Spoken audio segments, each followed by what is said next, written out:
Hello, welcome back to my channel. Today I'm going to show you guys how I make my photo collage letters. So I do this by printing pictures off of my computer. So I do that by going to like a blanks document page and I just insert pictures onto that page. I'm pretty sure in the past I was able to get 4, but I couldn't figure out how I did that. So I was able to get 2 on each page, so that helped. Once you insert the picture, you just resize it to make them smaller. And also you're going to want to measure and try to use the measuring tool that this offers at the top to make sure you're making the picture big enough for the space that you want it for, which you'll see me showing you how I do that in a little bit.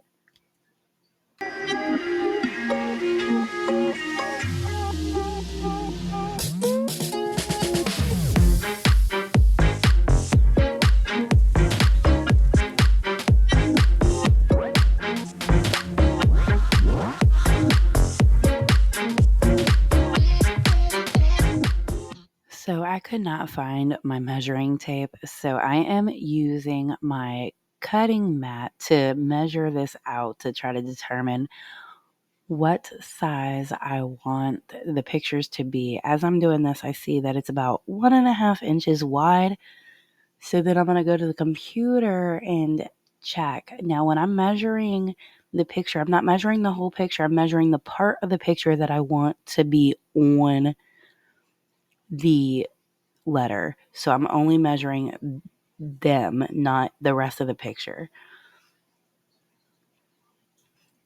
And then when I go to print, I print black and white. I always make mine black and white. That way you don't have to worry about the colors colliding or it not matching the decor. So I do them black and white. And I got my letter from Hobby Lobby. And when they're 50% off, they're only $2.50. It's not bad. But Walmart also has like a raw color one for $2. And you can always get that one and paint it the color that you want. I always do black or white. But anyway, so you're going to start off by picking a spot to start. So I picked this part of the end to start with, and this is the picture I'm planning on putting there. So I put it there, and then I kind of like fold it down to try to make a crease so I can kind of know where to start to cut. I recommend not cutting on the crease. Give yourself some space for a mess up, okay? If you cut it too small, then it might leave gaps, and which I had made that mistake a few times on here and you can't really tell, and which is why I'm telling you guys not to do the same mistake that I did. But yes, you see me measuring it on there, and then I'm going to keep going and just put it together like a puzzle piece. Also, when I cut the edges, I try not to cut them in straight lines. I make like little curvy lines so that way it's not all like boxy looking, make it look more flowy and seamless. Alrighty, you guys, so I'm breaking up this video to say thank you for watching. Please let me know you're still here in the comments. Also, I hit 60 subscribers this week, so I want to give a big shout out to all my subscribers. Thank you so much for subscribing. If you haven't subscribed and you're new here, welcome. Go ahead and hit that subscribe button if you're enjoying this video. I share a lot of non-life content. Reorganizing, cleaning, shopping, hauls, budgeting, and DIYs and crafting. So hope to see you at the subscribe button. Anyway, let's get back in this video.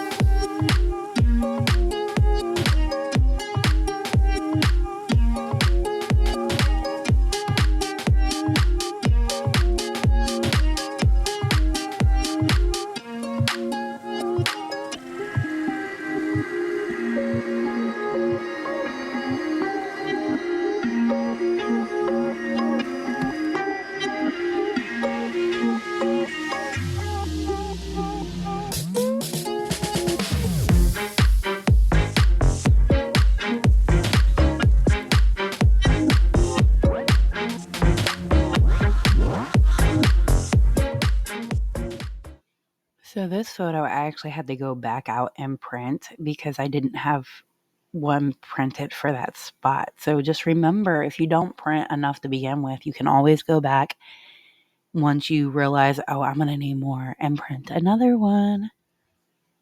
So this photo, I made it too small. So you see me looking at it, contemplating, like, what am I going to do? Look at me thinking that I'm going to try to make it fit. It did not happen. So I ended up going and printing a bigger sized one. So here you see me doing that.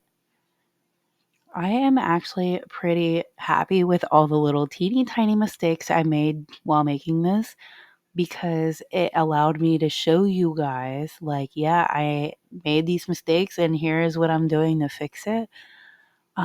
It's kind of funny to me because this would be, I would have to say, maybe the sixth one I've made, and I've actually never made mistakes before to where I had to print extra pictures or resize pictures, or even a major mistake that I made that's coming up. I had to rip a whole picture off after starting to glue it and restart it because I touched it with my finger and ripped the face off my son. So, like, I made all these mistakes that I've never made before, and I have more experience now. It's crazy. But yeah, so this is the picture that I had to redo.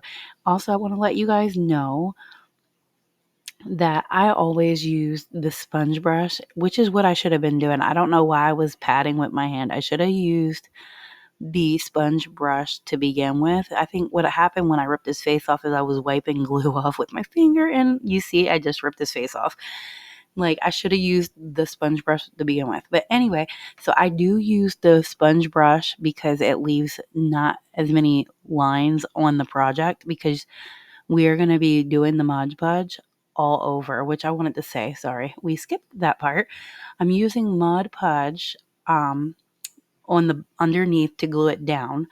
So I'm just gluing it down. If you're not sure if you're going to be gluing it over top or under the picture before, just glue the part you are sure about first. And then once you know for sure what you want to glue down, then glue down the rest.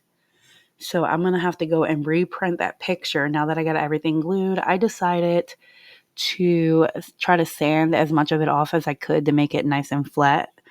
And here I got the new picture, which was super easy to get because I already had it saved in the computer. So I just had to reprint the same size and all. Everything was already saved.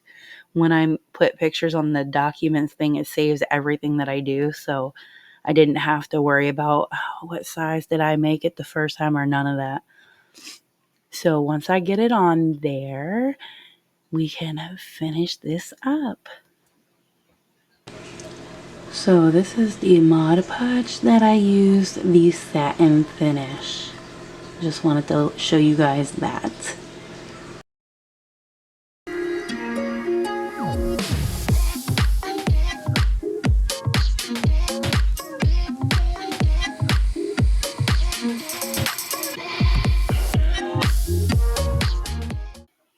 So once you have everything glued down, check the project, make sure all the corners of all the pictures are nice and glued. And then when you're done that, you're going to take a box cutter and cut off the excess. You do not have to press hard. You can do it very lightly. Pressing hard causes it to rip the picture, like little pieces that cause like a not as nice finish on the front side. So just lightly. And then when you go to pull it away, pull toward you. Don't pull like toward the face of the project. Pull back, if that makes sense. Another great way to use the same technique, you could use napkins or even decorative paper. I know like Hobby Lobby has a whole aisle full of different designs of paper. If you wanted to do like your child's name in, like, I don't know, say Adventures or something that they like, grab a pack of napkins from the party section and make it, and it'd be super cheap and super cute.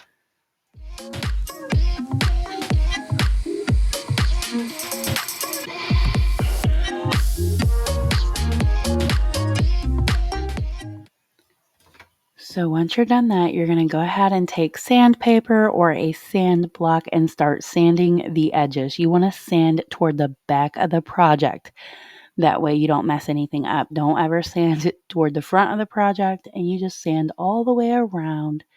You'll see in a little bit I ended up using sandpaper because this block just wasn't getting in all the nooks and crannies like I needed it to.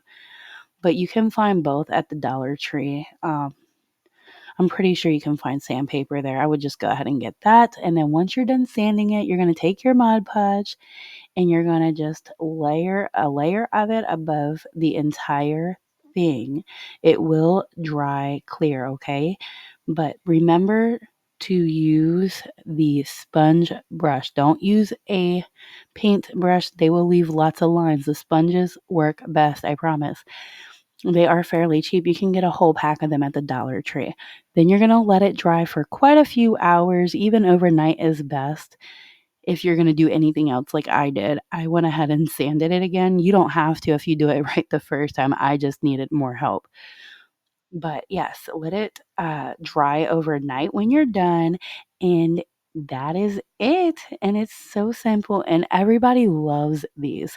Now, I used the printer, but you can also print pictures like at a Walgreens or something and use those. They're a little shiny. That's how I started out making those though. And I think they worked out great as well, but the paper just looks a lot better and more seamless. And these are just different ways you can use them. You can layer them on a shelf or you can use it on a wall with some type of collage display. Alrighty, you guys, so that's the end of this video. I really hope you guys enjoyed it, and if you did, please like it. And don't forget to subscribe. And also, I would love to see what you guys are working on in the comments below.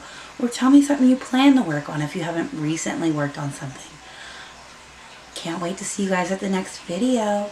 And as always, continue simply living your best life. Bye-bye.